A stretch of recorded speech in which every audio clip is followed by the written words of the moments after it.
Happy Saturday and welcome to another edition of Lakers Fast Break Spotlight on Lakerholics Weekend. With me is none other than the host of most of the shows on this channel, Gerald Glassford, who's not often on the Lakerholics site, but he is there. So, don't be like Gerald. You don't have to be there every day. You don't have to be like Tom and I and argue with one another every single day on Lakerholics.com about these ridiculous fake trades he posts. And I'm not gonna throw Tom under the bus. He's not here to. I just go there every now and then. I see the crazy trade Laker Tom puts up there. I either shake my head and go move on with my day, or I decide to use it as a topic of discussion on a show during the week. So there you go. That's very nice of you. That's more than I do. I just shake my head and it's there. Exactly. Some of them, listen, I always say this about Laker Thomas trades. A lot of them I would love if it happened. Like he posted a trade, and you can go check it out on Lakerholics.com right now, where it was Mitchell Robinson and somebody else from the Knicks. No, that was there's so many. Was it McBride? Yeah, maybe it was McBride for Reeves. Well, that's a trade. That's a trade I actually was talking with Sports Baby months ago during the playoffs. I would consider that trade. The only thing that holds me up on that trade is that Robinson is also an unrestricted free agent, and so you're kind of getting right back into what we're going to be dealing with Reeves. Now, Mitchell Robinson is not going to make Austin Reeves money, certainly, but with having Ayton on the roster, it's a little bit. It's like the same. Oh, the other one was Steven Adams and Torrey Eason from the Rockets for Reeves, and I just thought you're getting the worst player. You're giving up the best player for a very old player who's under contract for 3 more seasons. And I listen again. It's like Marcus Smart. Marcus Smart from 3 years ago. I love this deal. Steven Adams from 3 years ago. I would have loved that deal. Steven Adams now, I'm not so thrilled to trade Austin Reeves. I'd rather just keep Reeves. What's up, Intel? And same with, I like the idea of Torrey Eason, but like with Vanderbilt, you have duplicative skill sets there, so you don't need 2 guys like that. So unless we need to get rid of Vanderbilt. But it's not going to happen this. It's not going to happen in the worst way. It's not going to happen this year, though. He needs to either play his way into value, at which point you have to ascertain whether that value is better than what you're getting back, or you have to wait until he's an expiring contract in 2 years, and it's like the Russell Westbrook situation, just for a lot less money. And that's just how it is these days in the NBA. It's not that like, and this is what I try to get Tom to understand. You never like trades, and it's like it's not that I never like trades. It's that I understand. I think on a pretty basic level that the NBA is not going. Most GMs aren't going to be like 2 years left on that Vando deal. Keep your pick. Keep the pick. You're going to pay more. You're going to overpay to move the deal. And it'd be one thing if we were OKC and we have 17 draft picks coming out of our ears. You wake up, you kick one in the morning when you get out of bed. You're like, oh, that pick, I forgot about that pick. I left it on the floor last night. But we're not like that. We've got 1 right now, and we'll have 3 on draft day. And then after draft day, we're back to 2, plus 1 second rounder for like 8 years. So there's just not a lot there to grease the wheels of progress when it comes to the Lakers and trades, which is really the only obstacle in my mind. Like, and we don't have guys that other teams want to trade us first-round picks for. Nobody's going to trade a first-round pick to get Gabe Vincent. No one's going to trade a first-round pick to get Maxi Kleber or Jared Vanderbilt or any of these guys. So you're kind of, just the way I look at it, if you're going to pay to get rid of one of these guys, ride it out. Is Torrey Eason really that much better than Vando? Yes. I don't think he is. I think you are better than Jared Vanderbilt right now. I'm sorry. Now maybe those are words I don't think will last very well, but sure, all right. I think. Well, you said that's a joke, mind you. But I know you did. I know. Maybe it was the double foot surgery. And maybe a year removed from that, it might be better. But his hands are terrible. He didn't have surgery on his hands, and he couldn't catch the thing. He's got Kwame Brown. He's got Kwame Brown hands. He can't shoot. And if he's not fast enough to defend, because that's what we need to see. That he lost a step. last season. That's what we need to see. We need to see if I agree. You're right about the double foot surgeries, and I think that a lot of people, myself included, last year, because last year I was like, oh, Vando fell off a cliff. And then afterwards, I kind of reassessed and was like, I don't know that he fell off a cliff. The guy came back mid-season. I kind of look at him the same way I look at Luka. Luka never looked like Luka last season for the Lakers. He looked like a shell of who we saw in Dallas. But nobody threw Luka under the bus because he's earned the right to get a little grace, right? He took a team to the NBA Finals. He's been a top 5 NBA player, top 10 NBA player, depending on how you rank him out on defense. Since he came into the league almost. The guy's been phenomenal since he came into the league. And last year, as a Laker, all of his numbers were down. His efficiency was in the gutter for him. He was volume, like you want to see guys be in his position, like how you would want a Kobe to be. You want him to be aggressive. But he just wasn't making shots, especially three-pointers. And so, but I think that because he's taken a team to the NBA Finals, because he's Luka Doncic, you give the man some grace. Jared Vanderbilt has not earned and does not deserve that level of grace. Having said that, I do expect a whole summer of him just being able to work on his body, get himself into something like game shape, training camp with the coach, training camp with the players that he may or may not share time with, I think will help. And I think that there is a better version of Vando that we've seen as a shooter in there. I'm not saying he's going to be the next Ray Allen. At 7 years in, where is that? Can you tell me where is that player? Where is that it's shooter? The player we saw right before he hurt his foot for about a week 2 years ago. For about a week. Okay. For about a week, maybe 2 weeks. I'd say I remember that 2 week period of time. Yes, I remember that. And there's also the player that we saw under Coach Ham, who used him as just the ultimate disruptor, and that worked in the regular season. But I'm also looking at the player that's a career 28.8% 3-point shooter as well. I'm not going to try to hide the warts. I'm not going to try to excuse the warts, and I'm going to agree with you on the warts. But all of those are exactly why you're going to have to pay to get rid of him at this moment in time. At this moment in time, you have to pay to get rid of Vando.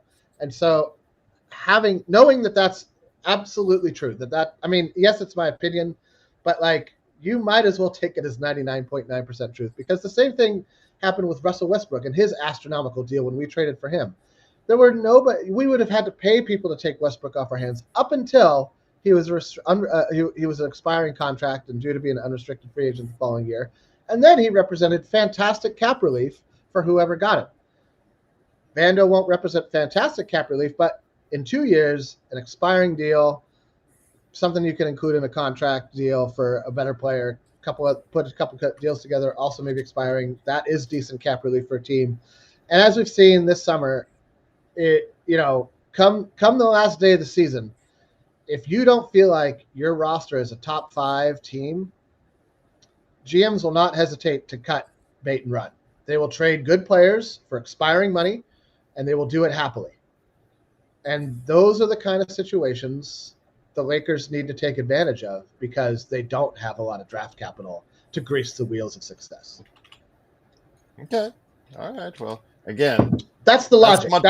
That's my personal logic. That doesn't mean much more time than I would ever want to spend on Jared Vanderbilt personally, because oh no, don't worry. He's going to prove us all. He's going to prove me right, you wrong, and he's going to be great this year. Well, let me ask you this: when JJ and Rob had their powwow earlier this week, as far as their little get-together press conference type deal, 2024 2.0, sure, yeah, yes, I saw that. Yeah, where it was like a carbon copy of. Go back and watch last year's media day. Other than the introduction, the extension part for JJ was a little surprising thing out there, but he did mention that there were 7 or 8 starter level players on the Lakers, and I'm looking really hard around at the Lakers roster, and I can't find that 8th player. If even with Jake LaRavia, let Jake LaRavia be. I think Jake LaRavia has a lot of promise, but yeah, let him play at that level first. And Marcus Smart, again, I went over with Joe. We talked about when Jovan Buha says that it's supposed to be clearly obvious that you need to start Smart. And I said, because he said start in place of Rui.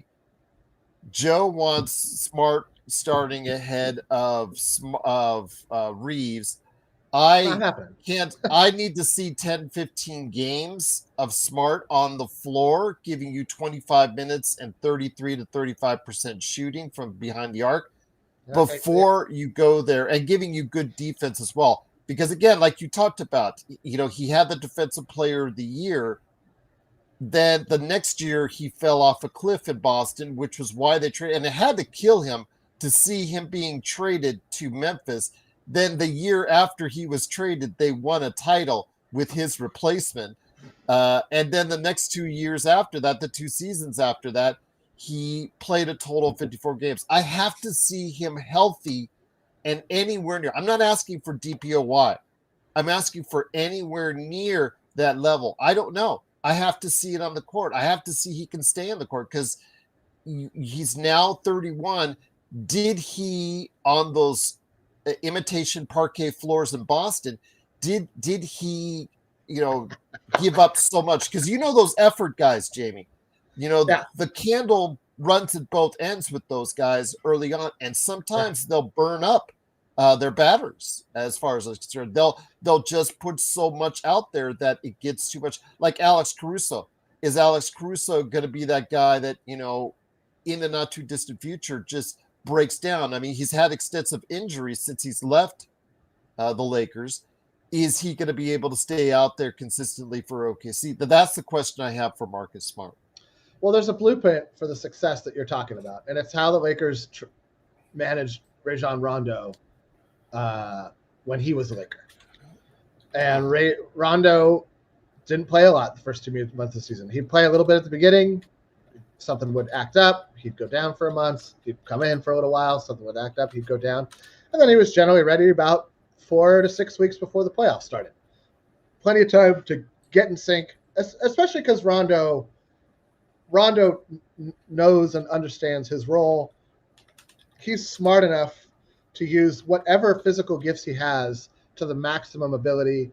And I think that Smart has the potential to be that level of player. Rondo came off the bench until I don't think he ever started for us. Even in the playoffs, I don't think he ever started for us. He was always the first or second guy off the bench. And so I don't understand. I guess for me, it's very difficult to separate what I would like to see versus what I think or know is going to happen. And so, would I like to see Marcus Smart start? I don't even know if I would like to see that Smart. But let's just say for a second that I did. I don't think it's going to happen. It's just not going to happen for 3 reasons. Contract year, and Rui and Reeves are better. They're just better. You have 7 players. That's the thing that gets me. Reeves is in the starting lineup. It's Reeves and Rui's spots to lose. It's not Rui's spot to beat Smart out for. I agree with you there.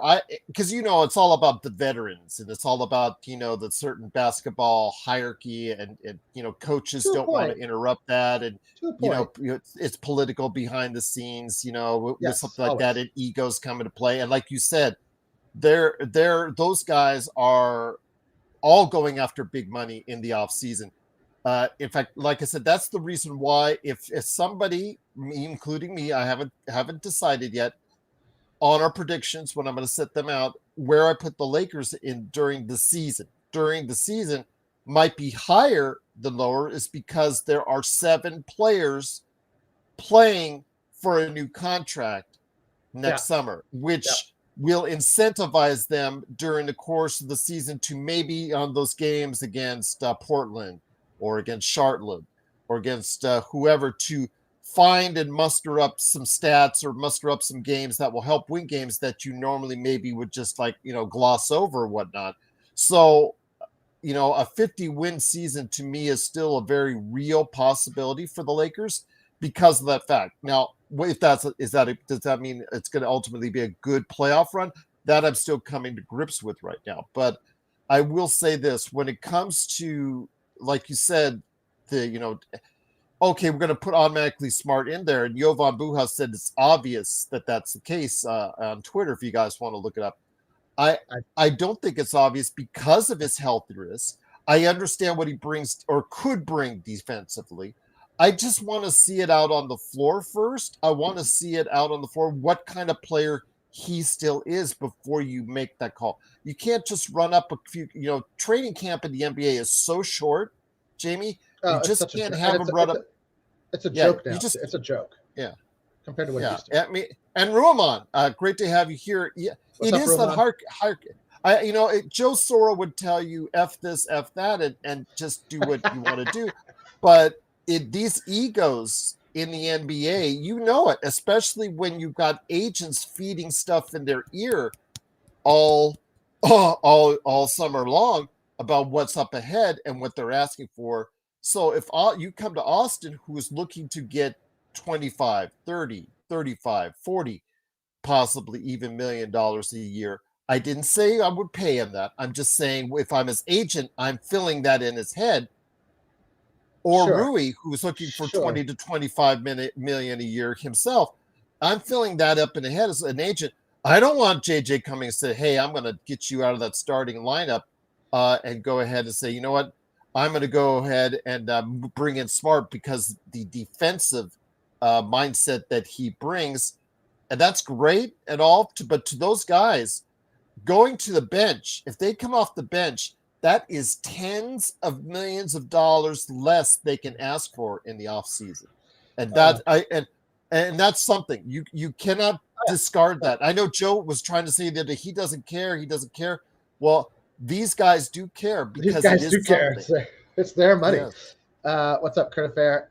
And yes, I want to see Luka on the. Let's not put anything in stone. We should see Luka before we decide. Yes, Kurt is twisting my words around as he normally does. But Kurt, much love, my friend. Much love. I love it. No, it's great. Yes, it's fantastic. I did see him on the floor first, though. He played. He was stellar in EuroLeague. He was stellar in EuroLeague. I don't care what anybody says. I think he'll probably start. I think he and LeBron will probably start. But Marcus Smart, I worry about has the battery. Well, let's talk about Marcus Smart for a minute. Does he have enough juice at 31 that a normal 31-year-old NBA player would have? Like let's compare him to like a Zach LaVine or another 31-year-old player. Do you think he still has that same amount of energy he can give the Lakers? He should be in his prime, and it shouldn't be an issue, but he played so hard in the earlier part of his career, Jay. Well, he played so hard, and he was Mr. Celtic for a while, and so I think you're right. I think it probably did torture him to a small degree to see his beloved, team. That he really did. He always reminded me a little bit. His situation always kind of reminded me a little bit of Isaiah Thomas. When he was a Celtic, laid it all on the line, willed that team to victory, sister's name on the sneakers, Celtic, the makings of a Celtic legend, gone the next year. Gone the next year. And let's give the Celtics credit. They know when to pull the plug. They do not let, narrative or emotion influence the decision to switch directions, where I do think the Lakers suffer a little bit. I mean, and you could argue that it makes for great TV. There's a reason that the Lakers are, the quote unquote good guys, and the Celtics are not the most beloved franchise. You could argue why aren't the Celtics more beloved than the Lakers? I mean, there's a lot of reasons, but one is that I think the Lakers tend to have a narrative more towards Hollywood romanticized, this whole situation just worked out with magic. This, Kobe came here, all these sort of things. Kareem, Shaq. But there is something to be said for the absolute assassin-like way the Celtics run their team. They pulled the plug on Isaiah Thomas before it was too late. They got away from that situation before it went south. They pulled the plug on Marcus Smart right before he was able to muster up 54 games in 2 years.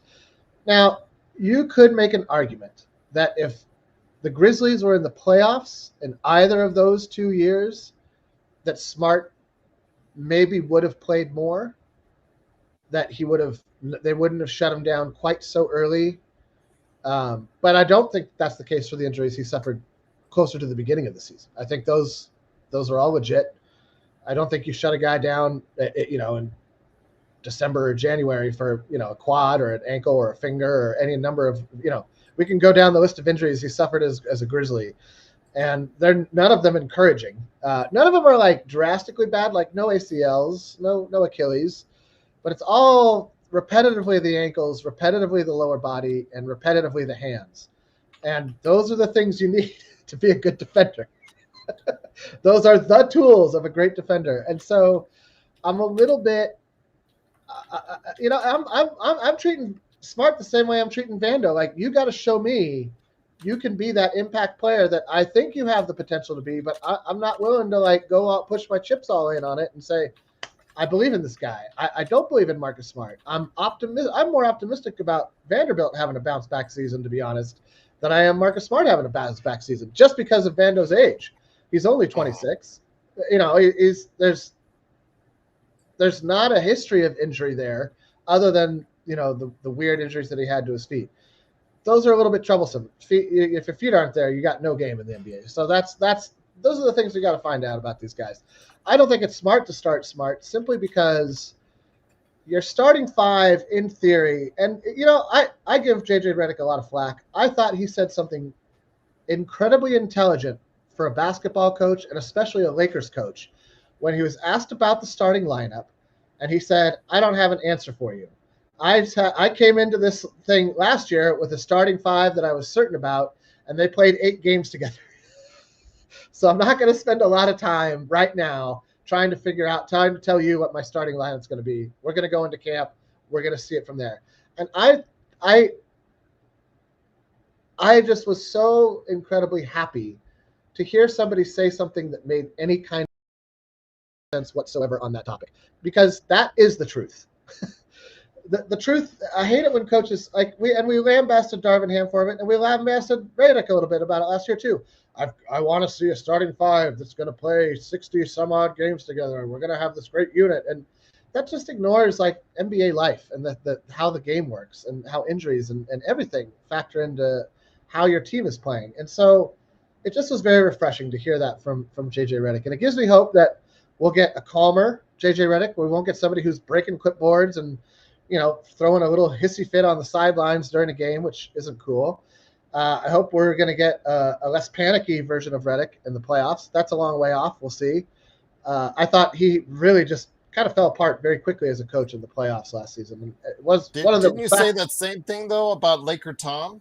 About him being calmer once he got into his octogenarian stage? I said, again, that was a hope. That was a hope. Well, we saw that last week. Yes, when he gave you the finger right here on live YouTube. Yeah, there you go. Absolutely. Awesome. Yeah, that worked out well. I don't know why he's not here today either. He's not doing anything. He's probably still mad over last week. He's been LMAOing me all over the blog, because I still am like, we're not going to do a mid-season. We're not going to do a trade before the season. Like, maybe post something about one of the players actually on the team, like Jake Lurvivia or Dalton Connect. It's funny because I was working on the things Dalton Connect needs to do to show us that he can bounce back this season. But of all the guys on the team, I think Dalton Connect's got the hardest road to playing time right now. But maybe not. If he can make shots, we'll see. But Dixon. Oh, I don't know. Eric Dixon. Yeah, he was the NCAA's I know. Exhibit 10 right now, but he was the NCAA's leading scorer, and he shot over 40% from 3. Yeah. But his issues why he didn't get drafted for a guy that's 6'8", 240, 250. Yeah. His shape and his defensive and rebounding issues. I'm hoping he can clear some of that up. So because his offense certainly could be NBA level. It could be. I mean, whenever somebody's like, this guy's an amazing college shooter, I will look back at the history of great college shooters who flopped in the NBA, like Adam Morris. I don't want to go down the list. It's a long list. That's what Laker Tom is doing this weekend. He's hanging outside the local Ralph's waiting for that Coke shipment. I want the little ones too. Don't give me no big Coke. I want the little Coke. Yes. No, I know he's just don't be in a boat. Don't be in a Venezuelan boat hoping for your Coke shipment. You might get a tomahawk. Yeah, well, there you go. All right. I can always slip one of those in. Yes, I know you do.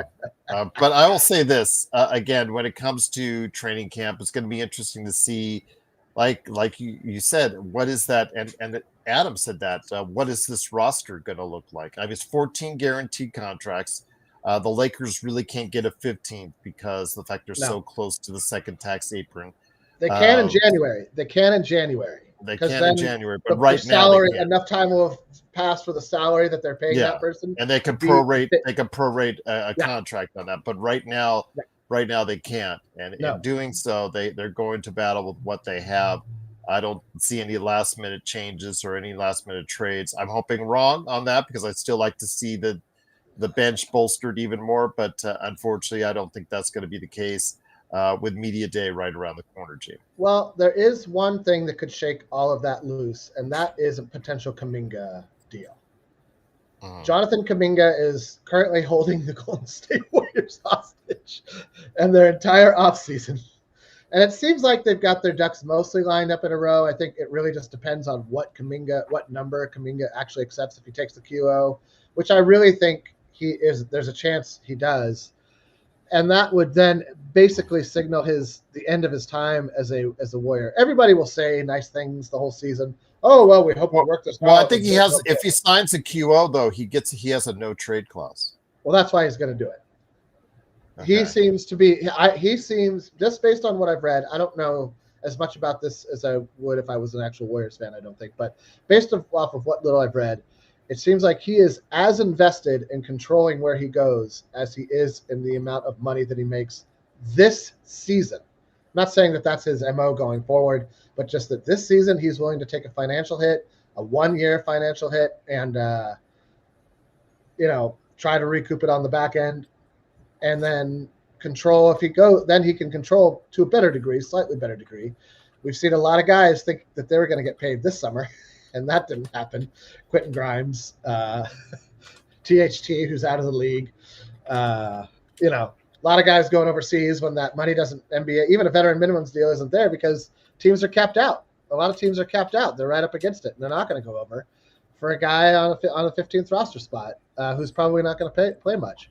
Well, I mentioned Kuminga. Yeah, I mean, and Ruamond. Great to have you here once again. I think when it comes right down to it, yeah, he talked about a little bit of a Kawhi baby, and that part I understand, and that part is true. But he's also been strung along at times by. It's not been a good situation for both. It's something that's going to end up in a messy divorce. It is going to be something that's going to end up in a messy divorce. But for Kuminga, yes, he's sacrificing $20, $30, $40 million up front if he signs the team incentivized deal that they're trying to offer him. But he does have control with his qualifying offer. He'll still ask and still want to be traded because that's just a messy situation. He does not want to be in Gold State. But he wouldn't be traded to Charlotte if he didn't want it. He would have a no trade clause. Or he wouldn't be traded to a team where he doesn't feel like the situation would get better for himself. Maybe he would be traded to Charlotte where he feels he can go and ball out. Maybe that is what he wants. Or to Brooklyn or to 100%. Somewhere that he can get, all the usage he can get. Put up the stats. Put up the stats. So that's maybe what he wants. So we'll find out. They have until the 1st of October for him and Quentin Grimes. So keep your eyes on that, guys. But those two situations could shake something up that, in theory, because the Lakers do have contracts that are expiring this season that don't have any control over where they go. Vincent, Kleber, we can't trade Ayton or Smart till January. So if you're going to put up fake trades, please be smart. Don't include Ayton or Smart until after January passes, closer to the deadline if you're being intelligent about it. But technically they could be traded like mid-December. I want to say December 16th, December 18th, somewhere in there. I want Kuminga to opt in and leave next year in free agency. Kuminga wants to go to the Kings. I think he wants to go to the Kings. I think he just wants to go somewhere where he can be showcased. I'm not sure that's the Kings. He would be behind DeRozan on the depth chart. DeRozan's going to have the ball in his hands. Well, maybe DeRozan would come in a trade. It would be a sign and trade. I have a hard time seeing the Warriors doing that. DeRozan won't be there next year. If he goes there in free agency, DeRozan will not be there next year. DeRozan will probably go to. go somewhere to a else. winner at that point in time. I do want to answer something that Adam is asking that we during the week. Joe and I kind of scoff at, but I do want to give it its respect. Do you guys think Bronny will be a rotation player at all this year? I'll just leave it at this. When I give my answer to someone that asked, because there have been a few people that asked that, Adam. Bronny during the summer had a much better summer than the previous summer, but it was still very much inconsistent because you can't do as bad as he did last summer. I mean, he is still a below average shooter from three, as he showcased in summer league. You can't put him at the point guard because when they put him at point guard in one of the games here in Vegas, he got 8 turnovers. Turnovers. So he can't do that. So what he can really do is defend and play rugged defense. You hope, at least I hope. But I'm going to say this, Adam.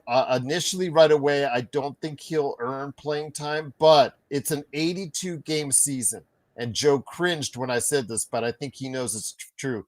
JJ, because of the fact that that he is going to have to try with that bench. It's not a great bench. Even still, it's a better bench than last year's, but it's not a great bench. Still, he is due through either just lack of productivity or injuries, Adam. He is going to look down there and he's going to give Dalton a shot. He's going to look down there and he's going to give Bronny a shot at some point in time to earn regular minutes. Whether or not they do so, it's up to them. But I won't be surprised if Bronny will get some looks earlier in the season, like about maybe a few weeks in or even earlier than that, just to see if he can play at an NBA level if he's ready. And if he's not, then you just hide him on the back of the bench again. But I do think, Adam, that whether we like it or not, Bronny will probably get some more looks this season. But Joe said it best. If Bronny becomes a regular part of our rotation, he said that the Lakers are having a miserable season. And I'm not going to tell him otherwise on that. No, I think I would have to agree. 100%. No, that's 100%. I agree with Joe 100%. That means somebody's hurt. Yeah, that does mean so. I think if you see Bronny in there, somebody is hurt. Right. Or the Lakers are in foul trouble, or they're just that bad. Right. Vincent's out with a leg injury. Smart hurt his hand. Oh, I guess we got to play Bronny. Like that's how that works. And yes, that's how that works indeed. I know that just looks like Jamie's having some trouble connecting on there. I guess am I dropping out a lot? I guess. You are. Yeah, just you've got bars now. You've got solid bars. I don't know what's going on. Drip Show, what's up, my friend? Drip Show, great to have you here again. If you got anything that you need out there as far as custom made, as far as canvas art, hats, shirts, go to Drip Show Shop on Instagram and Facebook. He has made some amazing Dodgers and Lakers stuff. He made me a canvas art. I've got to put it up here in the next few days. So yes, just please go ahead and follow Drip Show Shop. Great Christmas gifts. If you want to tell the missus or significant others to get you a cool gift, go to Drip Show Shop on Instagram and Facebook. So that's my deal on that one. Just to button up on what I was trying to say about Bronny. I'm not a Bronny hater. I think that everybody, as a 50-50. I'm a Bronny realist. I'm a Bronny realist. I am too, and I like that. I like how you put that. I think that that's true. I think that you just have to be real about any fit. I would feel this way about anybody picked 55th. I don't care who their father was. I don't care what. It doesn't matter. Like you're the 55th pick in the NBA draft. You are a project. If you think otherwise, that's great. That means you have a lot of self-confidence. The rest of the world believes and will likely be proved true that you are a project. THT is a great example. Late second rounder, showed a flash of okay defense in the playoffs against Houston one year. Somehow that morphed into him being better than Caruso in the minds of the Laker brass. And now he's out of the league. That's what late round draft pick talent generally, that's the career, right? You get like a 4, 5, 6, maybe 7-year window to prove otherwise. We're in year 2 of the Bronny trying to prove otherwise. The things working against Bronny are poor shooting, lack of size. He's a little bit undersized for what you would like his role to be. I wish he had another, couple inches on his wingspan and a couple inches in his overall height. which would then mean he was a couple, about 5-8 pounds heavier, could bang a little better. But I think he's got great defensive instincts. I think he's got pretty solid defensive instincts. And to be honest, a guy like Smart is probably a great guy for him to sit next to all season long. If Bronny's smart, if there's a spot next to Marcus Smart, he'll park his butt right in that seat and say, Marcus, what are you seeing out there? Help me understand the game on a defensive level the way you did it at my age, so I can pick up some of these tricks, so I can figure out some ways to get myself some playing time. I'm going to let my defense be my calling. Okay. Jamie, I think, is bowing out again.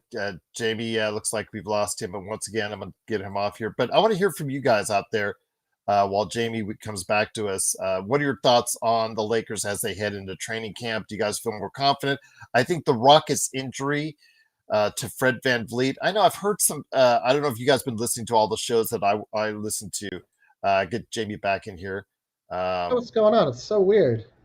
Is somebody downloading in the house or playing a console online? Because that's usually what does it, as far as I'm concerned. I'm just killing some of my system tray services. Or I know I can. There's a Current Affair joke in a couple seconds. I can just feel it right now coming on.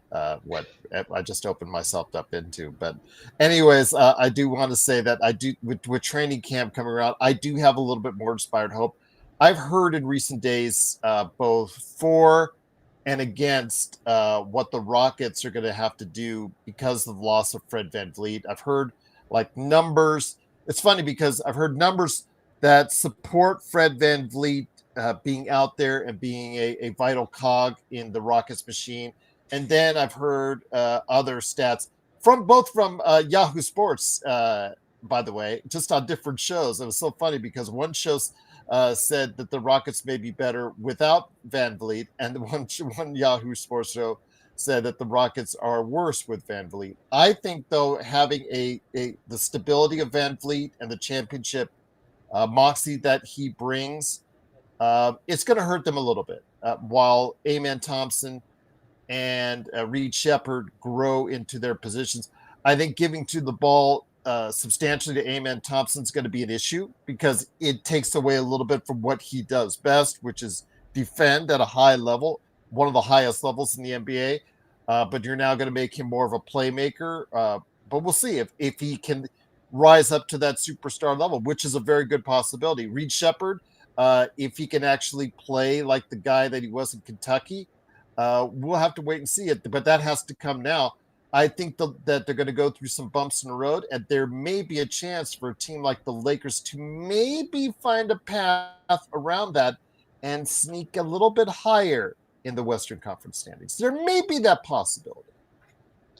We'll see. I also, I think OKC is going to have a rough season. They've been the under the radar team for forever, and they're not going to be that team this year. Every night they're going to be the team that has to be, fending off a hungrier team. I think they're going to try to come out and say, like, we're young, we have a lot we want to prove, yada, yada, yada, blah, blah, blah. Everybody says stuff like that leading into the season.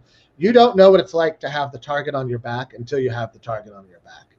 And so I'm curious to see how OKC responds during the regular season. I think during the playoffs, if they're all healthy like they were last season, they're going to be a monster. That's when they're going to be their most difficult. What you have to hope is that, again, if they have a rough season, Denver had a rough bounce back season. Denver didn't handle being the hunted. They came back. They still had a pretty decent regular season, but it really wore Jokic down. It really, Murray was, I think, hurt again in the. Okay. I think we lost him again. And they lost him again. And it's hard to repeat. Okay. There's a reason. Yeah. There's a reason teams aren't repeating all the time. It's unless you are really, really well built or you have an incredibly dynamic superstar like a Kobe Bryant, like an in his prime LeBron James. And we'll see if the Lakers have that and Luka Doncic. This is the year for him to show it. If there's a year that he can come in and just pound the league into submission and say, look at me, I am as good as Jokic. I am as good as SGA. I am as good as in his prime LeBron, so on and so forth. This is the year to make that mark. You had your sort of your your adjustment period post-trade where you were coming back from injury. You still got the Lakers in the playoffs, flamed out in the first round. You could argue that nobody on the playoff team last season played well except for Rui Hachimura consistently. Everybody had a good game here or there, but nobody put it together over the course of the series except for Hachimura. And not a lot is asked of Rui, so, he just played his role well, which is one of the things I really do love and appreciate about Rui Hachimura is that whatever his role is on the Lakers, he seems to play it pretty well. And he doesn't require a lot of shots to make it happen, which is kind of an anomaly in the modern NBA. But I think that there's a shot for the Lakers because it's hard to argue that we don't have one of the better 6-player rotations out there. If you look at Ayton and the potential that Ayton represents, because Ayton hasn't suffered catastrophic injuries, he's just been on really bad teams. It's Dame when Ayton was there was never healthy. They never were able. They never. I'll just say, I think we lost Jamie again, and I will just say this: that the rotation, and Joe Nobal said it as far as for OKC, it's going to be tough. Plus, again, they have almost an infinite number of assets they can throw at teams in case there's an injury or something you want to overcome. It's something interesting to see again because OKC, like Joe said in the chat, Joe Nobal, they have an infinite number of assets they can go out if they have any bumps in the road or anything that they find as a flaw that they need fixing. The Rockets, once those guys that become trade eligible in December, January, they have a lot of assets they could throw out at people too. Denver made really a lot of strides as far as shoring up their rotation in the off season. So yeah, it's something where we're going to have to go wait and see how interesting this can get for the Western Conference. But again, during the regular season, with 7 players that are financially motivated, I just think the Lakers, you should not count them out of a top 3 standing. I didn't say I would give them right now, but I would say do not count them out because again, they have financially motivated players to play well during the regular season, Jay.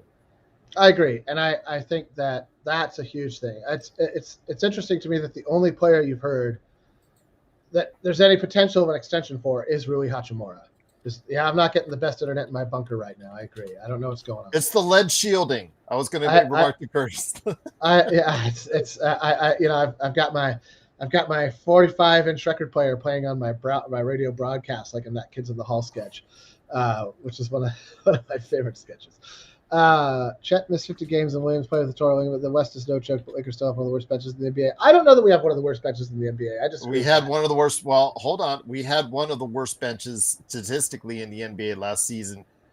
And I agree. It all depends on how you perceive adding LaRavia and Smart to essentially the same bench.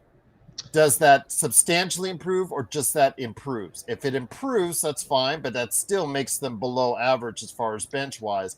If it substantially improves, that just makes them an average bench right there. I think there's a couple of things. I think moving Hayes to the bench helps the second unit. I think Hayes is like a 10-15 minute a game guy. Hayes is who Hayes is, and that's I'm not saying any differently. I'm not saying anything. But if you're telling me like, I don't want you to run like a gazelle for a half hour. I want you to run like a gazelle for 15 minutes. But that total is when I talk about the bench. That was the entire season with, including the period of time with AD, the several months AD was out there with the Lakers, and Jackson Hayes was coming out the bench. They were still one of the worst benches in the NBA. Again, you just can't hide how bad that bench was last season. And again, with Smart and LaRavia, it does improve the team on the bench.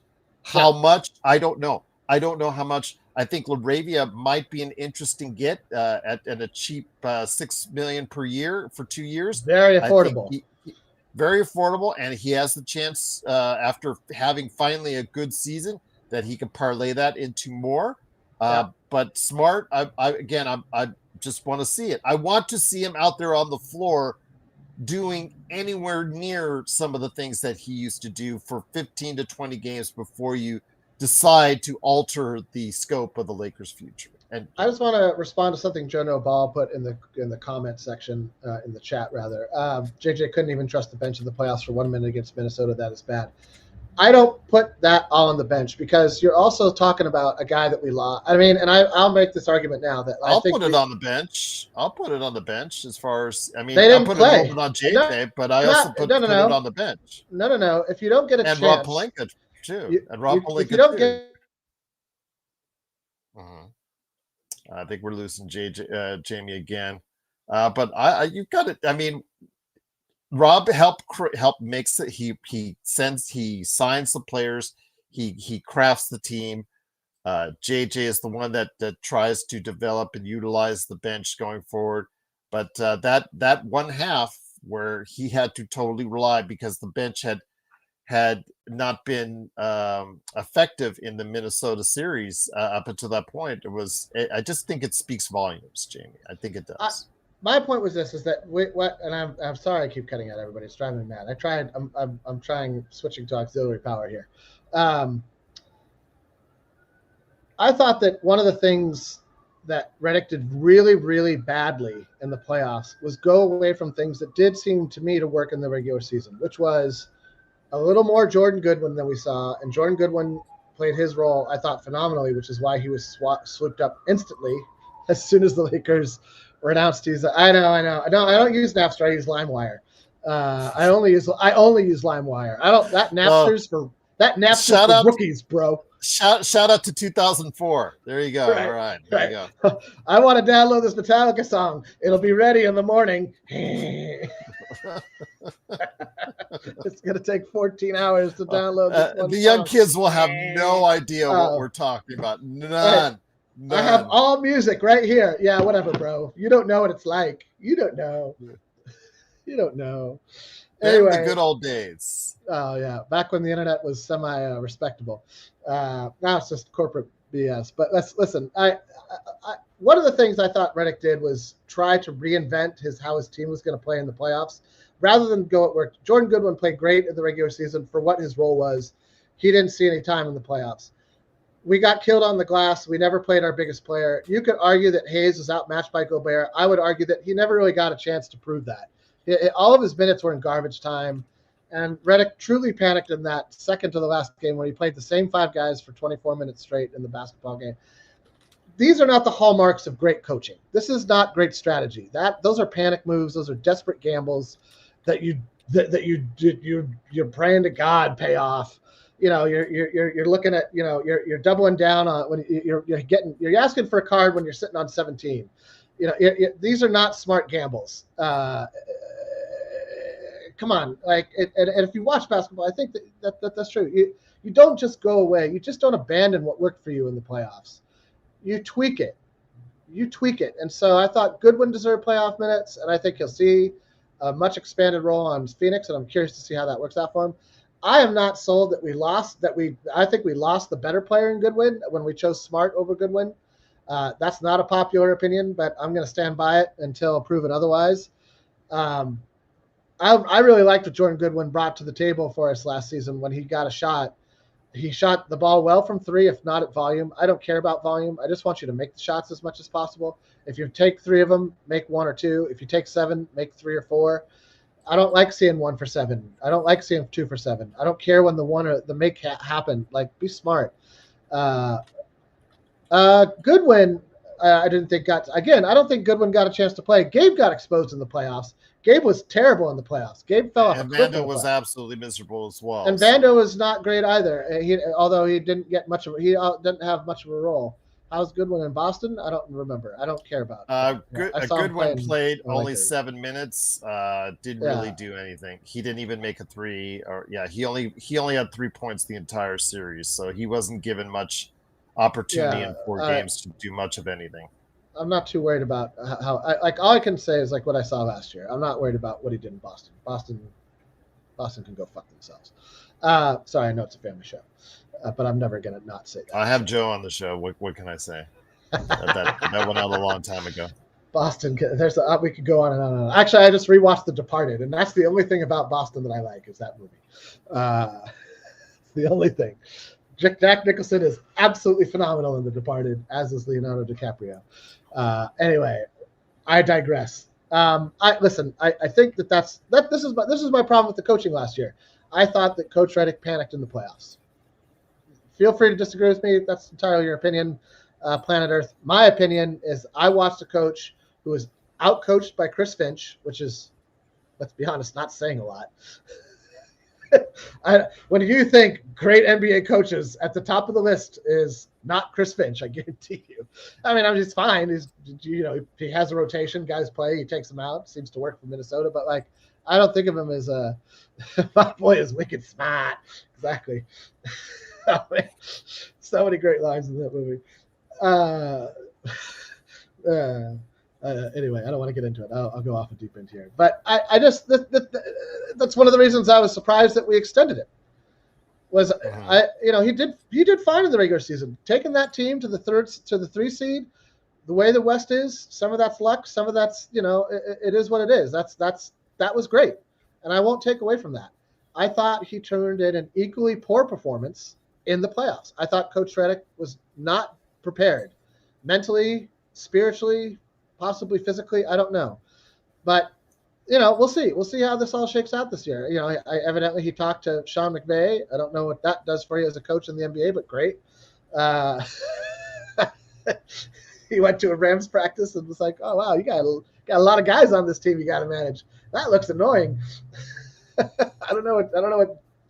It's great that he talked to somebody who won something, I guess. But anyway, I just, we'll see. All the Boston I know is from Good Will Hunting. I like Good Will Hunting too. I suppose that's true. Those are the 2 things from Boston I can stand: Good Will Hunting and The Departed. After that, I'm over it. Anyway, we'll see. I'm hopeful that the numerous contract years that are playing for the Lakers this season result in some of the best efficiency, some of the best effort, some of the best availability that some of the guys attached to those contracts will have shown in the last 2 or 3 years. That's what we got. We're riding on that again. It kind of reminds me of the AARP Lakers season when we had Ariza. There's another old guy on that team I'm forgetting that we had. Was a bunch of what about the ARP 2022 season when we had That's what I'm talking about. When we had Ariza, okay. That's what I'm trying to remember. Carmelo. Yes, Melo, Ariza. Yes. There was another guy who was anyway, that team was another all these guys all these guys are on expiring contracts. They're looking for their next big deal. At 34, I don't think they are. No, but none of these guys are that age, so that are Kleber's looking up.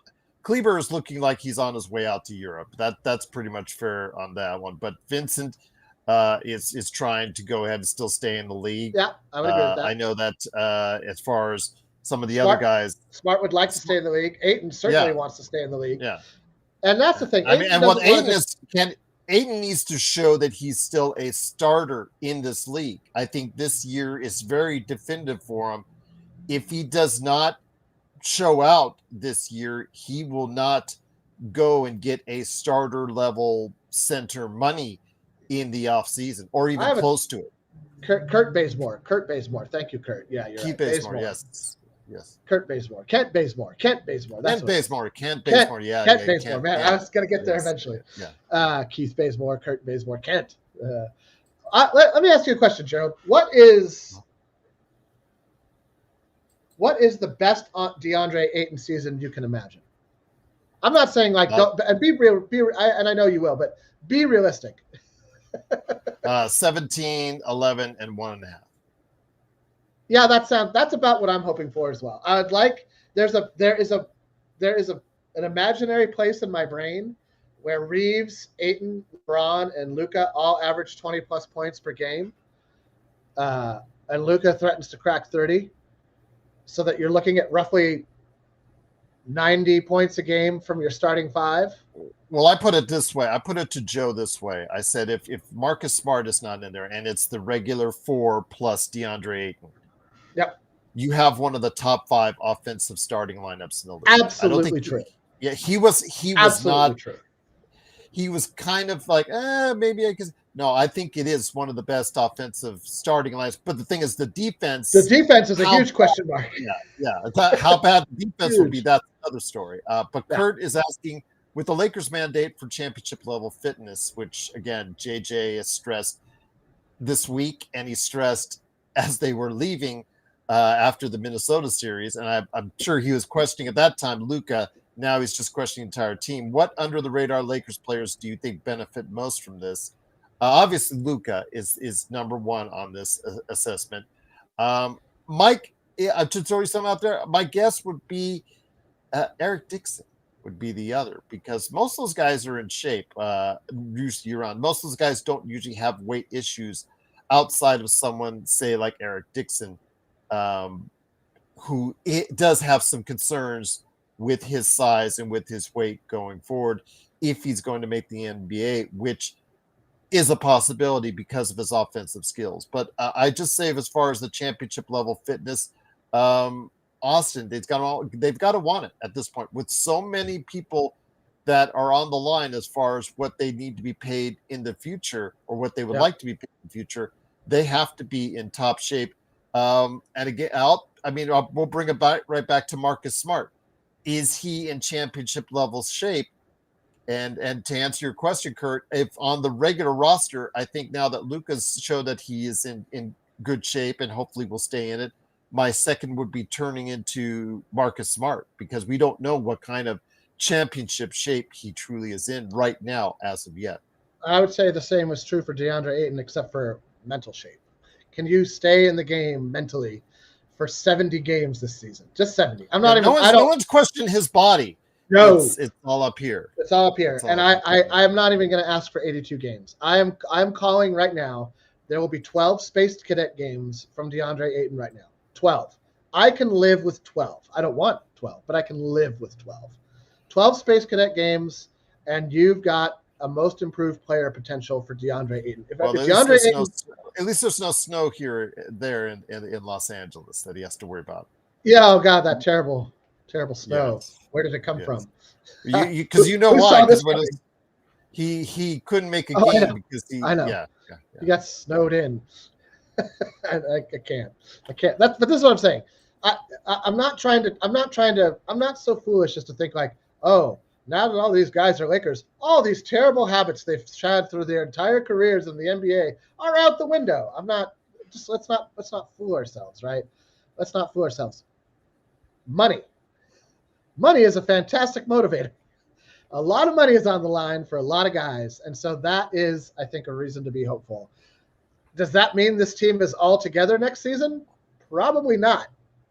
If you're being honest, a lot has to do with LeBron. With so many free agents next season, that's impossible. And not just on the Lakers, in the entirety of the league. There's a lot of ways you can tweak your roster next summer. And there's a lot of cap space over the next 2 seasons. And there's guys with legacies, on the line who might be looking to get out of their situation. Whether we'll see on that one. I know that Tom trades for them every single day. But let's get into Laker Tom mode here, and then get into Kurt's question after that. Jono Ball says, do you think we trade Reeves midseason? And what are your predictions for the Lakers midseason trade? I don't think we're going to trade Reeves midseason. I think the Lakers, listen, I'm not trying to argue against the logic of it. I understand the logic. There's a lot of logic behind. And if we were talking about the Boston Celtics, I would have this a lot higher. Because, again, the Boston Celtics don't play into this whole romantic idea of like, oh, this is like our guy. They don't care about their guy. They just want to win. And so I think the Lakers are a little too all in on Reeves for whatever reason. There's a lot of holes in his game. Listening to Redick, I was like, muscle. It sounds like he got faster, or like he got some quickness back, which just makes it sound like he was rested and not hurt. So I don't have a big what I would like to see is, we're talking about great shape. I would have liked to see Reeves come in with another 5, 6, 7, 8 pounds of muscle from last season. I would like to have seen him bulk out. Told him to eat more popcorn when he was there at Thomas and Mack. Dude, carb up, bro. Yeah, exactly. Carb up. Go get the big bag of popcorn, grab a Twinkie after the show, and put on some pounds, baby, because you're getting bumped off on defense, and you're getting knocked off your shot. I'm just going to say this. I think it depends on where the Lakers are at in the standings, and that will evaluate whether or not they're going to make that vaunted midseason trade. I believe if they are in the top 3 in the Western Conference come January or February, I think that might cut into the beloved cap space timeline that he has just by peer pressure. But again, I just think that otherwise, I think they're going to keep it status quo with Austin Reeves. And I don't know. Again, when it comes to Austin Reeves, how much do the Lakers want to go all in on it? I don't know. That I don't know. That's a valid question. I don't have a good answer there. My personal ceiling is 30 mil. I don't think Austin Reeves. Yeah, if the Lakers Josh Giddey money. I think that's fair. I think, again, like you're saying, his agent's probably out there like 30 to 40 mil, bro. Oh, they'll be asking. I mean, they would not be doing him service if they weren't at, that's his agent's job, 100%. But this is what I think. This is what I really think when it comes to the Reeves situation. And it would be curious to me, and I feel the same way a little bit about Hachimura, so it'll be curious to me to see if an extension actually does materialize in the next week or so. Because I think they have they have like 4 days to get it done, right? They have to get it done by the 1st or the 3rd. I think it's the 3rd because the 1st is. I think it's the 3rd as well. The 1st is for the restricted free agent. That's right. Yeah. Well, yeah, and he would be an unrestricted free agent. So I think they have until the 3rd to get a deal done. I'll be surprised if Rui gets an extension. I'm not going to lie. I'll be very, very, very, very surprised.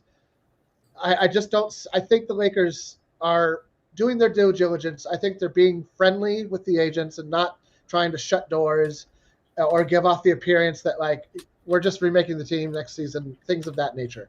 I think they're just trying to be cool, basically.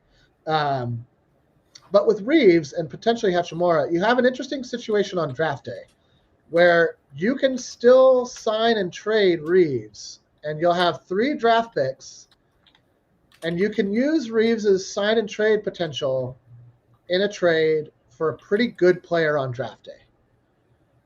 Because Reeves right now, you're not getting a great return on the talent investment. Reeves's talent is worth more in a trade than you can get for him right now.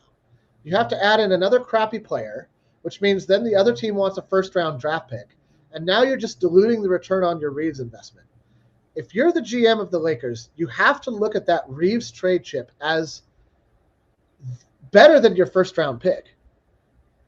It's even though he's going to be an unrestricted free agent in this next summer, the market is only going to bear so much. We've seen that this summer. Just because somebody believes they're worth 40, 30, whatever million does not mean they're going to get it. And we've seen that play out in multiple free agent scenarios with players who are arguably better than Austin Reeves just this summer already. I don't anticipate that changing next summer. So if that's all true, if that all holds to pattern, then you have to look at that Reeves contract as the ultimate deal maker on draft day. This is also not a popular opinion, and I'm cool with that as well, if you can believe it. So I'm full of unpopular opinions that I'm all in on. But Jalen Hood-Schifino, please. Did he get it? Is he? No, because Kurt, before I get to Kurt's question, Kurt later on said he was talking about what was said in the presser this past week with JJ saying that Austin has been looking like he's been the greatest in the days leading up to training camp, the workouts and whatnot. He's been looking great and I just take that as coach speak. Of course, as one of the most talented players in the Lakers roster, yeah, he's gonna look fine.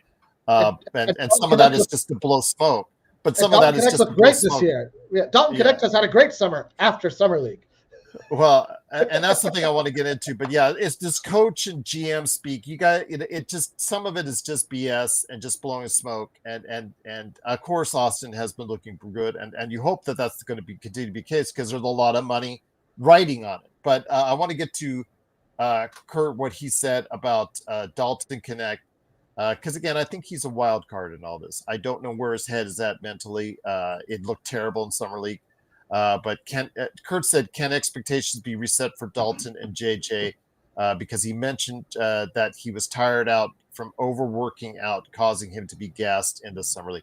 That as a 24-year-old, I Right. think that's just a bunch of bull. I don't want to go Joe. Kurt, Joe's thing. Well, he's 24 years old, and these guys should be just going on planes, no problem. And next day to day, back to back. What are these guys do? 5-star hotels. Yeah, I get that. I know what Joe means when he says that. But the kid is 24 years old.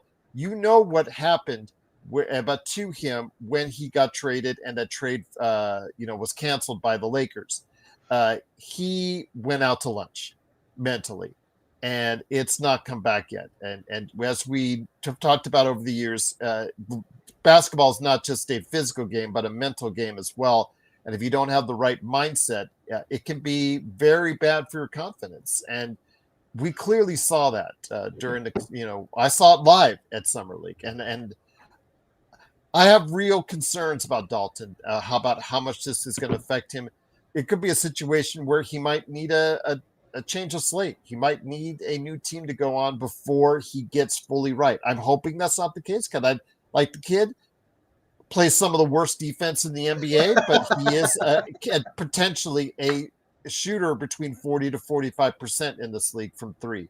But we'll have to see. He's a sneaky good rebounder for what he. Well, if he doesn't get the rebound in his hands, and it's immediately snatched away from him, because he's soft as tissue. He turns the ball over a lot too. Yeah, he is soft as tissue. I love the kid, but he is soft. That's the first thing I would tell him if I saw him. I like Vando more than Connect. It's not a secret, but I like Vando more than Connect.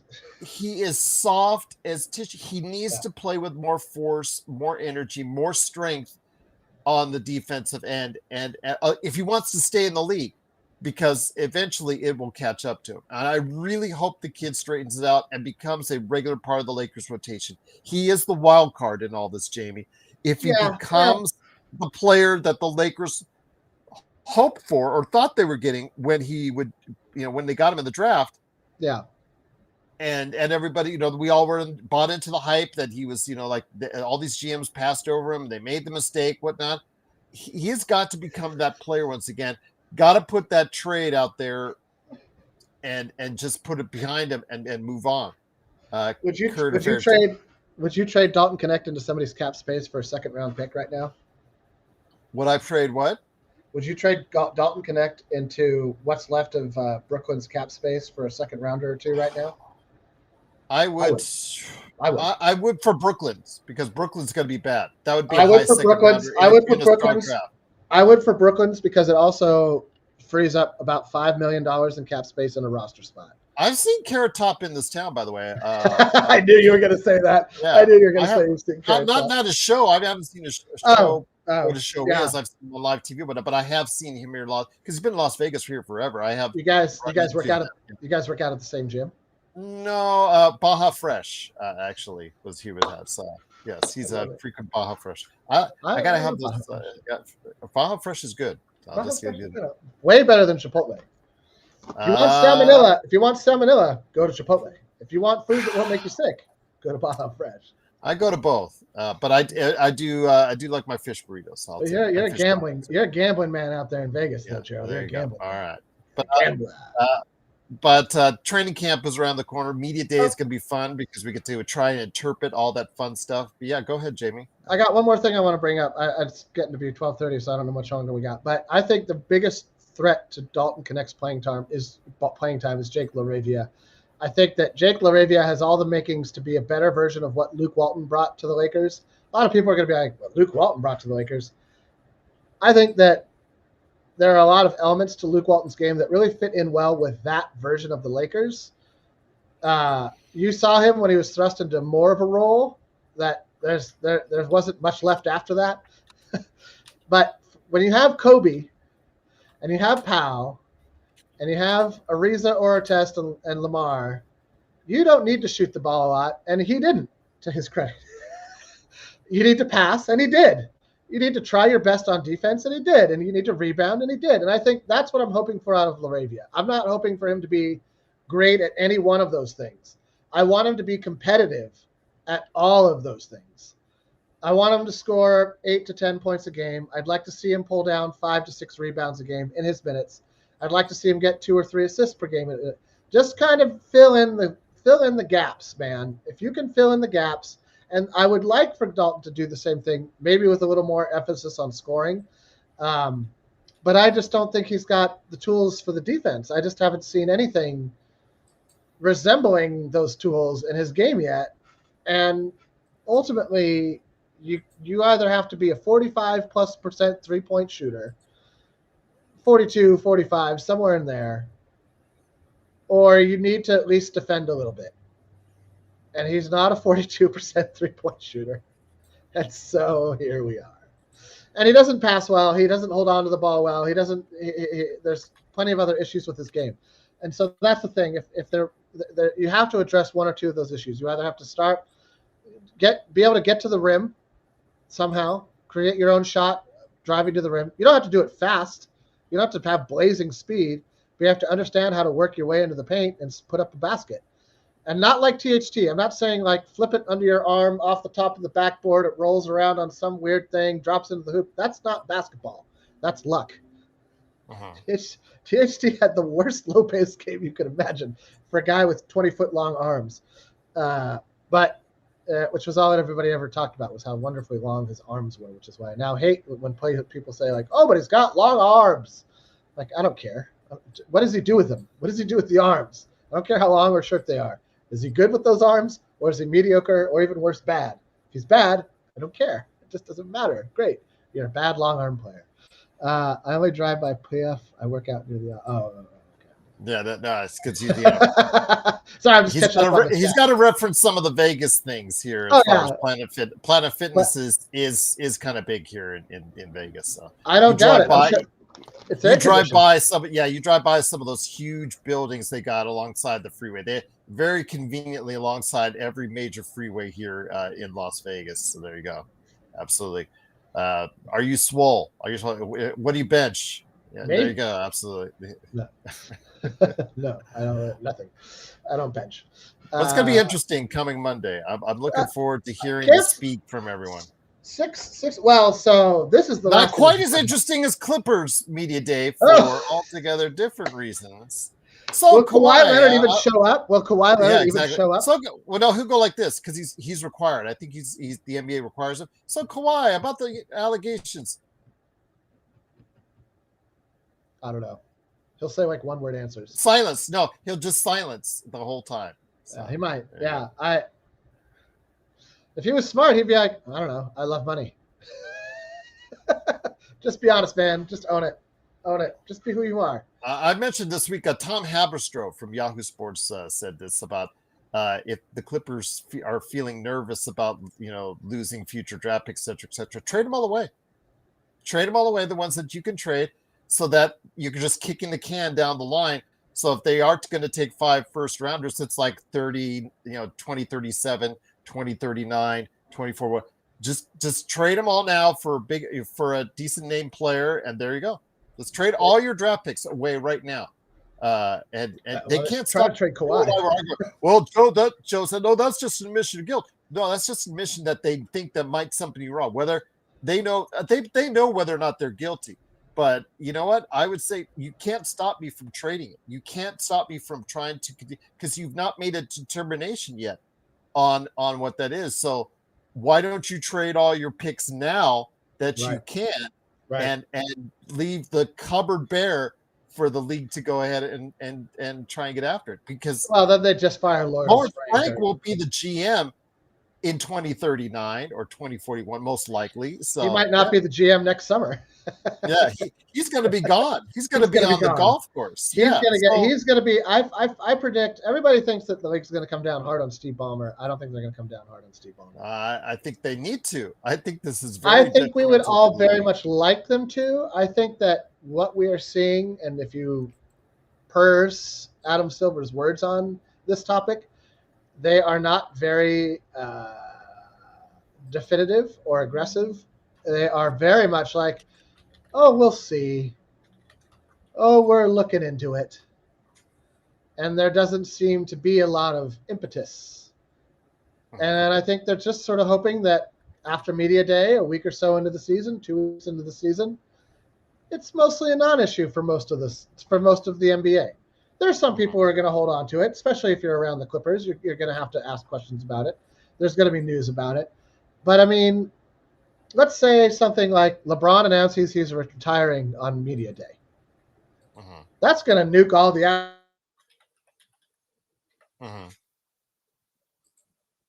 on in retirement. No, yeah.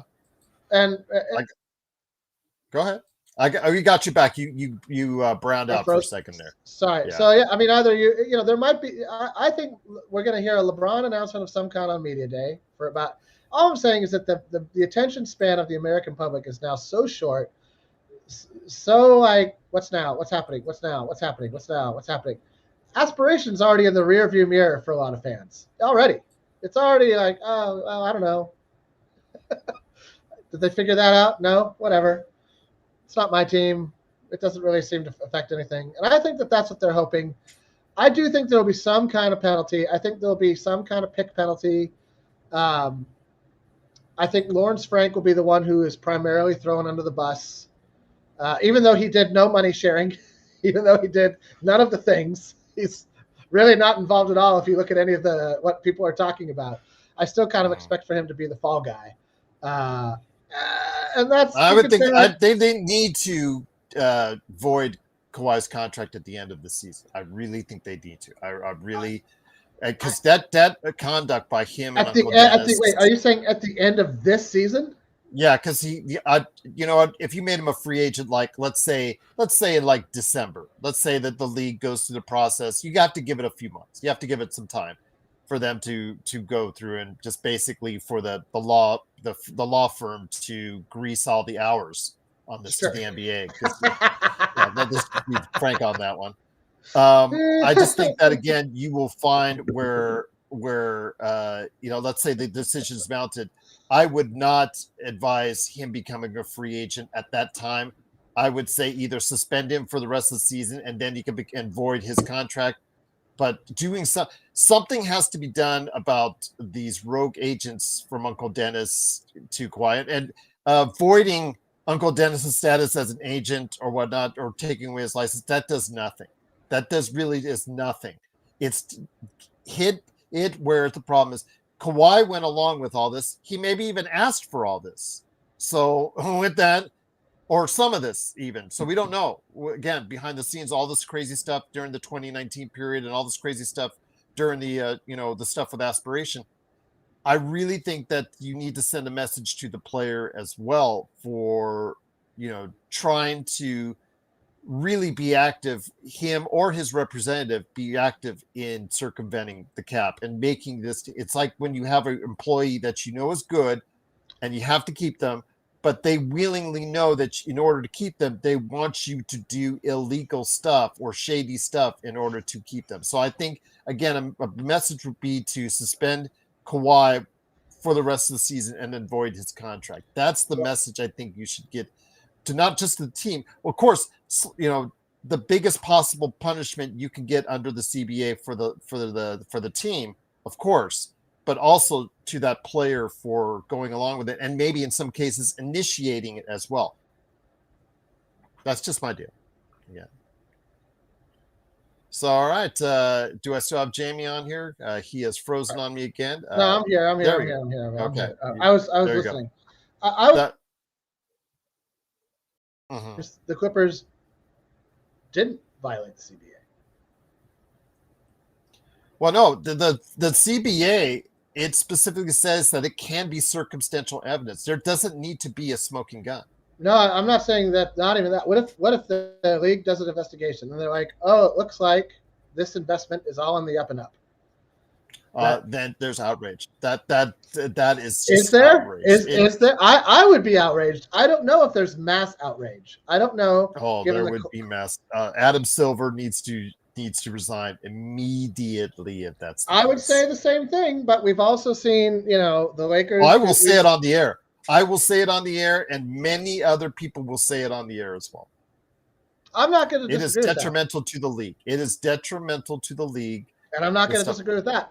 But what I'm saying is, given the current climate of our culture and politics around money, there is a world whether anybody likes to talk about this or not, there is a world where the league goes, it's not that bad. Could have been worse. I don't want for that to happen. I'm not saying that that's what I want.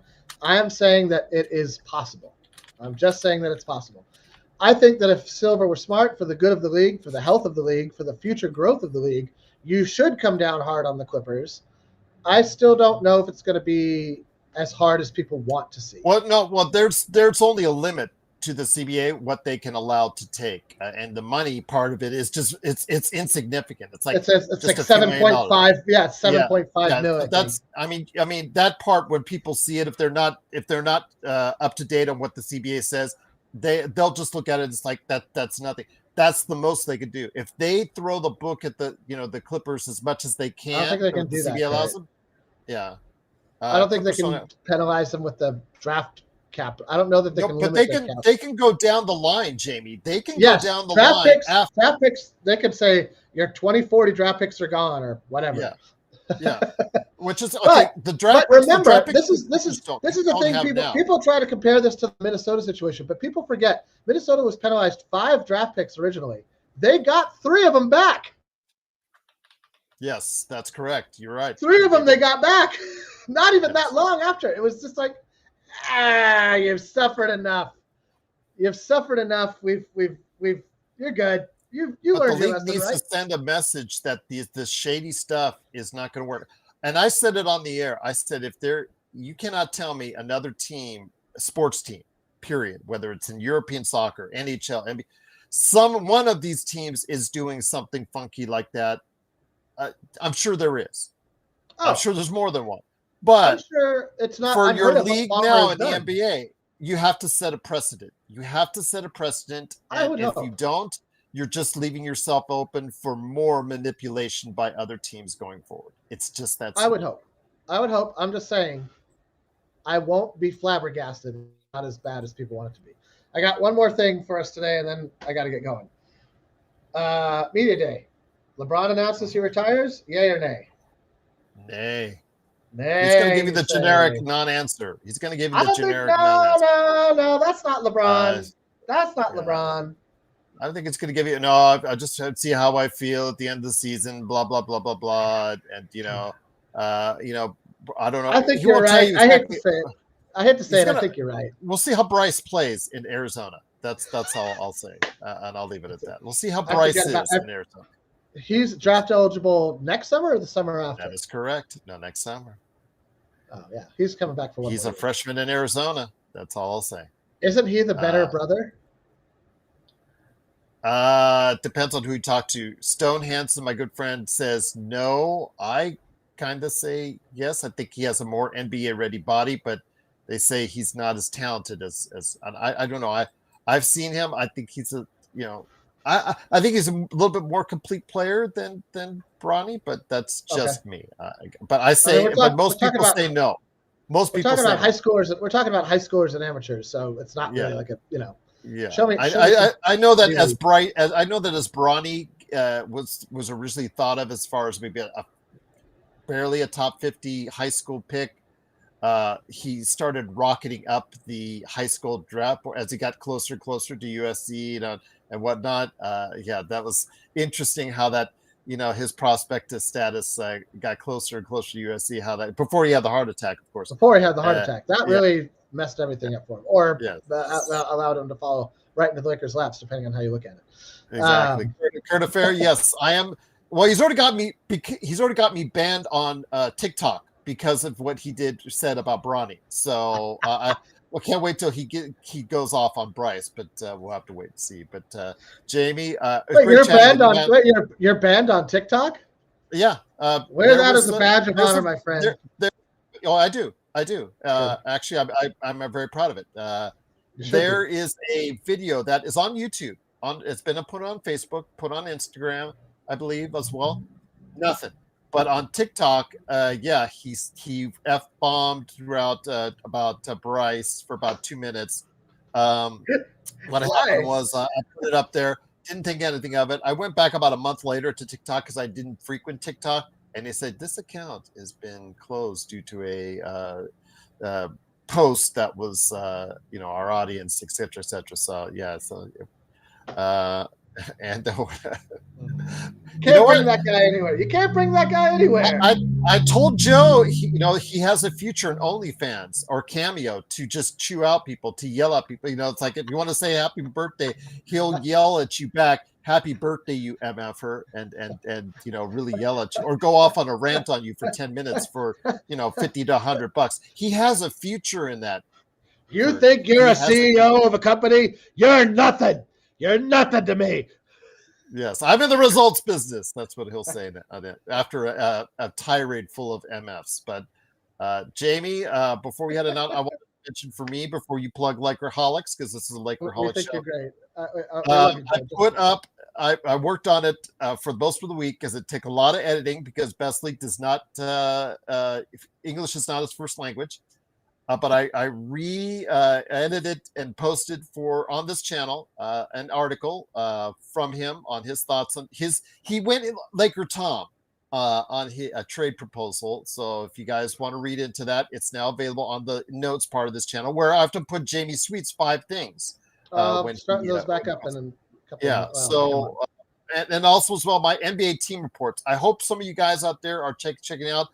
Members get it 24 hours in advance, but I do drop it eventually the next day for everyone else. I've done right now, let me see. I've done from Atlanta to Detroit have been posted everywhere, even on audio, and up to Indiana. Indiana Pacers with Moise Asfar, I posted yesterday. I dropped the Clippers, conveniently enough. Their team reports I am going to put up through the weekend. So that'll be interesting what I put up there because I did speak to both my guests on the Clippers' current conundrum on both those interviews. So I hope you guys will get a chance to check that out. I will be putting one up later today and putting up the other here the next day after that. And I've recorded 28 of the 29 teams already. So I'm just bringing them out one each day. I hope you guys enjoy them. Please, if you want to know more about the NBA, these are interviews with writers and people who cover these teams that are based all around the world. I have stayed up till 2 a.m. on a couple occasions already trying to get these team reports done for you. I hope you take the time to watch them. They're really informative. They're really good conversations, 30 to 40 minutes, easy listening, easy watching. And I hope you do give it a time because I'm putting a lot of work into getting extra content to you over the course of this year here at the Lakers Fast Break. And Jamie, you've got Lakerholics.com. You deal with Tom all week, my friend. Or he deals with me, however you want to look at it. We deal with each other. It's all good. Tom, if you're listening or listen to this eventually, it's all good. No animosity. Just, I don't believe in half the stuff you post. Is all. That's all I got to say about it. No, but what are you guys up to at Lakerholics.com? Oh, well, we're still getting a lot of fake trade proposals up, if you can believe that. We're going to get them right up until the season starts. And then we'll probably get them right up until the trading deadline. So if you like fake trade proposals, the number one site to visit is Lakerholics.com. I will also be posting 5 things. Michael posts articles. We got DJ, Mongo, Havoc, HTJ, a lot of guys there who post pretty consistently, pretty much daily, and it's in general a nice place to discuss your thoughts on the Lakers, vent a little bit in the written word, and get some angst off your chest if you're feeling angst, or sharing some joy if it turns out that everything's working better and Luke is looking like a MVP / Defensive Player of the Year. All of these are on the table. How likely they all are is up for debate, but with a new season comes all sorts of potential, and so I'm excited for it. All right, my friend, that is Lakerholics.com, a great site to go to just to even see. It's a place Kurt would likes to go to, I'm sure, because he likes to see the back and forth with you and Laker Tom typing out how much you hate each other, and then Michael trying to interview. We don't hate each other. You're always stirring the pot. Last week, you convinced, you tell me that, but I feel unconvinced based off of last week here on video. Yeah, exactly. When he gave you the finger right here on the air last week. So yeah, he told you were number one. All right. That's why do you think he did? Why do you think he didn't want to be on today's show? He's probably still mad at you for last. No, he's got a lot going on. They're trying to like do house stuff. They're building a house. He's designing a house. I think it's also a bunker of some sort. I don't know. You have to ask him. All right, the Laker top bunker, full of coke. That's right. Don't say it like that. It sounds wrong. It comes off all sorts of wrong. He's going to be on a boat from Venezuela. Pete Hegseth's going to shoot him with a missile for no good reason. Like Kurt Affair wants me to say it in that fashion, so I'll just leave it at that. Hey, Thameless? Thameless. Yeah. What's up, Thameless? What's up, Thameless? Thameless is here. Yeah, he's a great part of what we do here in the community. So again, I truly cannot hold on. Let me address Kurt's question real quick. What's the best fake trade proposal lately? Number one is Torrey Eason and Steven Adams for Dalton Connect and Reeves and the first round pick. We give up a first round pick in that trade. Holy cow! It's just. Yeah, that one. I think. I think Tom's on the. Like, what do you want me to say to that? Like, what do you want a logical, real person to say to this idea? Like, here you get the best player. You get the pick, and we'll take your biggest contract or your third biggest contract on your team that's signed for 2 more seasons after this one. Basically 3 seasons. Who doesn't love it? Tell me why. And then when you tell him why, he gets upset. And that is what I love about Laker Tom. He asked that's why we love Lakerholics. I told you what I thought about it. I didn't think it was a good idea. And so here we are. Oh yeah, it's a great fake trade, Kurt. It's a great fake trade.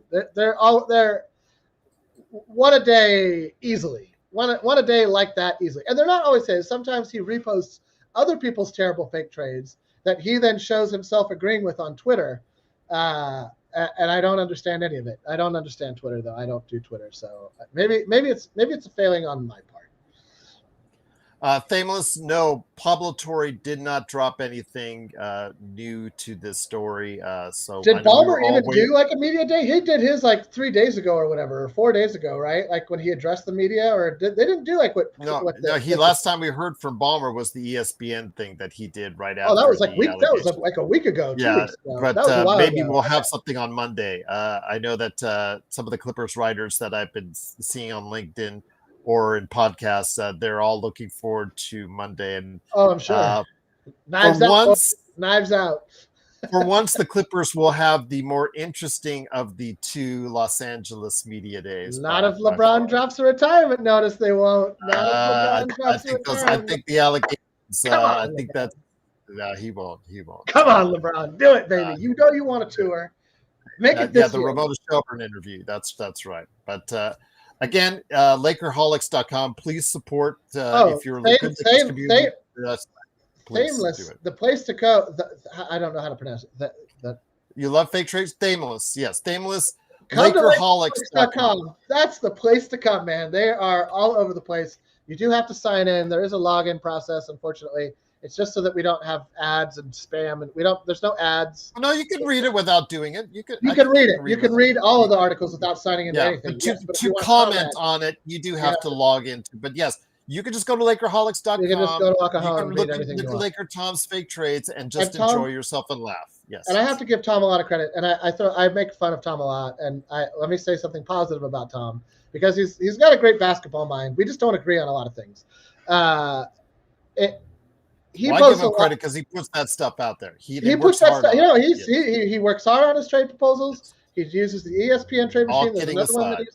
All kidding aside, like he really spends a lot of time on it. I think it's a little bit silly to spend that much time on fake trades because half of them I don't think have a chance in hell to happen. But he's got oodles of time. He's got oodles of time. He's sharp. He doesn't play golf like most 80-year-olds do. I don't think he plays mahjong or any of those things. Can you teach how to use Chat GPT for more fake trade? No. Do don't send him down that rabbit hole. No. He's already there. He talked about it last week a little bit, and I was like, dude, once you go down the AI rabbit hole, you're just dumbing yourself down even more. Yeah. That's when Skynet wins, people. Didn't any of you watch the Terminator? Come on, get on board.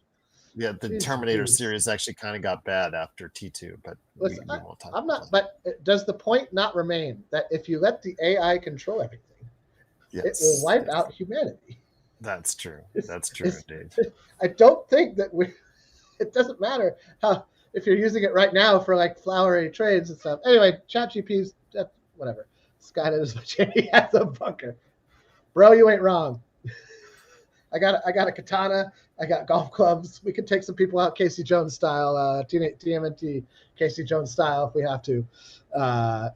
Well, hopefully there's no walking robots out there. We're really Thameless. We'll leave it on this. He says he's a Laker elitist that believes half the NBA is effectively our farm team. You're gonna love Tom's posts.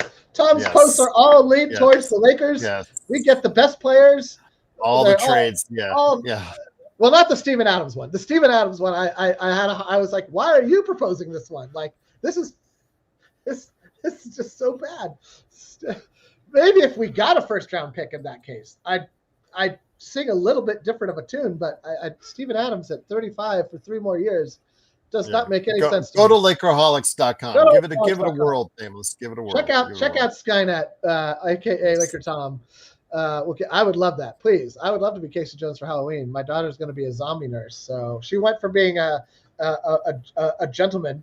She wanted to be like the Monopoly with a monocle and the top hat and a suit. She wanted to be a gentleman for Halloween, to a zombie nurse, and I'm cool with either one. But I would love to have a Casey Jones. One of my daughters went through that stage. Yeah, that was very interesting indeed. So, that's having fun. Yeah. I took her to the Gabby Cat movie, Gabby's Dollhouse movie last night. She loved it. There you go. Had a great time. It's a real sing-along. Anyway, Gerald, I don't know if I'm hosting. I don't know if you're hosting, but it's been a lot of fun chatting with you today. Absolutely, my friend. Yes, no anger here. No anger here. We can flip off something else. You just don't understand modern basketball. You're an idiot. You're an idiot. If you're not shooting 10 threes a game at 10%, you're just not worth $30 million.